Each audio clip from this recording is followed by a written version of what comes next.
ओम नमो गंगाए विश्व रूपिणी नारायणी नमो नमः। स्वागत है आप सभी का मेरे YouTube चैनल धार्मिक कथा शौके में। मैं आज आपको गंगा दशहरा पर सुनी जाने वाली गंगा माता की कहानी सुना रही हूँ। सभी भक्तों को प्रेम से बोलना है गंगा माता की जय। सभी भक्तजनों को गंगा दशहरा की मेरी तरफ से ढेर सारी शुभकामनाएं। मैं आज आपको गंगा दशहरा की पूजन विधि एवं व्रत कथा सुना रही हूँ। गंगा दशमी यानी गंगा दशहरा जेठ माह में मनाया जाता है। इस दिन गंगा स्नान करने से मोक्ष के रास्ते खुल जाते हैं। जेठ महीने में गंगा जी की पूजा अछूत मानी जाती है, क्योंकि जेठ माह के शुक्ल पक्ष की दशमी तिथि को माँ गंगा पहली बार पृथ्वी पर आई थी। इस दिन को गंगा दशहरा के नाम से जाना जाता है। गंगा दशहरा के दिन गंगा स्नान पूजा में गंगा जल का प्रयोग करने से मोक्ष की प्राप्ति होती है। आइए जानते हैं इस साल गंगा दशहरा 16 जून 2024 रविवार को है। इस दिन गंगा स्नान करने से 10 तरह के गंभीर धुल जाते हैं और व्यक्ति जन्म मरण के बंधन से मुक्त हो जाता है। जेठ माह के शुक्ल पक्ष में दशमी तिथि 16 जून 2024 को प्रातः 2:32 पर शुरू होगी और अगले दिन 17 जून 2024 को प्रातः 4:43 पर समाप्त होगी। गंगा दशहरा का महत्व है। जेठ माह के शुक्ल पक्ष की दशमी तिथि पर माँ गंगा हस्त नक्षत्र व्यतिपात योग गरकरण आनंद योग में ही शिव की जटाओं से पृथ्वी पर उतरी थी। इसलिए हस्त नक्षत्र में पूजा पाठ और मांगलिक कार्य पूर्णतः सफल माने जाते हैं। गंगा दशहरा का दिन मोक्षदायिनी गंगा माता का पूजन, पितरों को तारने, पुत्र पौत्र और मनोवांछित फल प्रदान करने वाला माना गया है। इस दिन 10 चीजें अन्य जल, फल, वस्त्र, सुहाग सामग्री, घी, नमक, तेल, शक्कर और स्वर्ण दान देना चाहिए। गंगा दशहरा की पावन पूजन विधि। गंगा दशहरा पर पवित्र गंगा में स्नान का विधान है। अगर नदी स्नान नहीं कर सकते तो घर में ही ब्रह्म मुहूर्त में पानी में गंगा जल मिलाकर स्नान करें। इस दौरान ओम नमो गंगाए विश्व रूपिणी नारायणी नमो नमः मंत्र का जाप करें। गंगा दशहरा पर नदी के किनारे पितरों के निमित्त तर्पण करना चाहिए। इससे उनकी आत्मा तृप्त हो जाती है।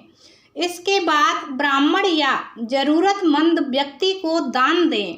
गंगा दशहरा की कथा। गंगा दशहरा के दिन को माँ गंगा के पृथ्वी पर आगमन का दिन माना जाता है।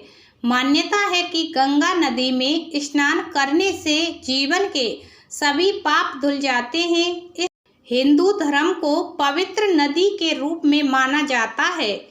मान्यता है कि भगवान श्री राम के पूर्वज महाराज भागीरथ के तपस्या से प्रसन्न होकर माँ गंगा पृथ्वी पर आई थीं। इसके अलावा पुराणों में यह कहा गया है कि गंगा नदी का अस्तित्व पृथ्वी पर आदि काल तक रहेगा।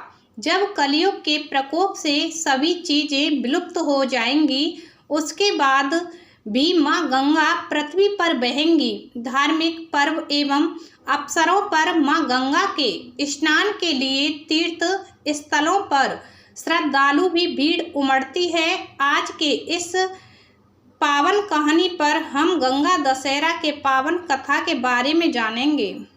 अयोध्या के महाराज राजा दशरथ और श्री राम को आप सभी जानते होंगे।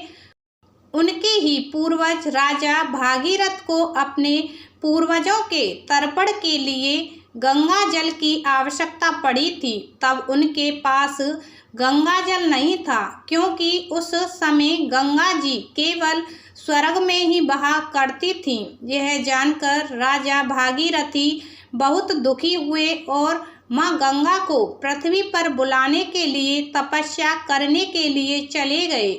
उन्होंने सालों तक कठोर तपस्या की, लेकिन उन्हें कोई सफलता नहीं मिली, जिसके बाद राजा भागीरथी दुखी होकर कैलाश पर्वत चले गए और वहां उन्होंने फिर से कठोर तपस्या की, जिसे देखकर माँ गंगा राजा से प्रसन्न हुई और उन्हें आशीर्वाद देते हुए कहा कि आपकी क्या इच्छा है जिसे मैं पूरी कर सकती हूँ। माँ गंगा को अपने सामने देखकर राजा बहुत खुश हुए और उन्हें धरती पर आने के लिए आग्रह किया।